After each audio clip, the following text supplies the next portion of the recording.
अस्सलामुअलैकुम नाज़रीन, हम अपनी सीरीज़ साइंस की 4th एपिसोड के साथ आपकी खिदमत में हाजिर हैं। हम अपनी पिछली एपिसोड्स के अंदर अहादीस की रोशनी में इस बात को अच्छी तरह इस्टेब्लिश कर चुके हैं कि हम इस दौर में जी रहे हैं जिसको कुर्बे क़यामत का दौर कहा जा सकता है।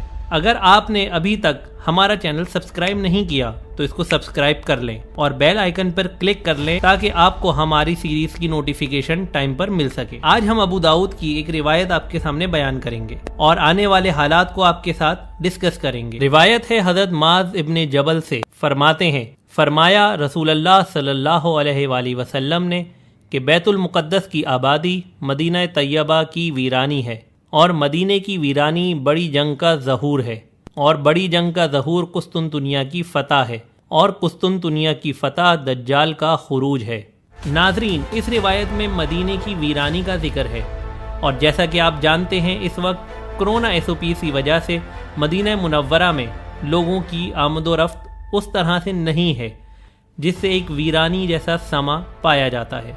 जबकि ग्लोबल हालात पर नज़र डालें तो थर्ड टेम्पल की तामीर की बातें सुनने में आती हैं। नाज़रीन, थर्ड टेम्पल क्या है? असल में बैतुल मुक़द्दस 2 बार डिस्ट्रक्शन का शिकार हो चुका है, जिसके बाद से अब तक इसकी रिकंस्ट्रक्शन नहीं हुई।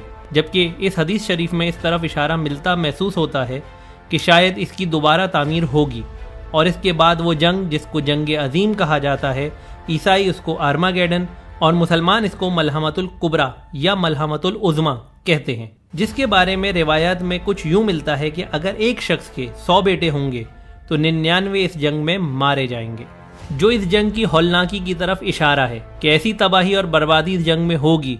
इसके बाद कुस्तुनतुनिया की फतह और इसके बाद खुरूज दज्जाल है। नाजरीन, इसके बाद नेक्स्ट एपिसोड्स में हमारी कोशिश होगी कि हम अराइवल्स की तरफ चलें, यानी उन अराइवल्स की जिनकी पूरी दुनिया इंतज़ार कर रही। वो अराइवल्स जिसमें सबसे पहले इमाम मेहदी का ज़हूर, दज्जाल का खुरूज और तीसरे नंबर पे हज़रत ईसा का नुज़ूल है। इसके बाद हम उन निशानियों की तरफ बढ़ेंगे अहादीस में जो बयान की गई हैं, जिनमें इन 3 शख्सियतों के बारे में बयान किया गया है। अल्लाह पाक से दुआ है कि इस पुरफितन दौर में हमें तमाम तर फितनों से महफूज फरमाए और हमारे ईमान की हिफाजत फरमाए।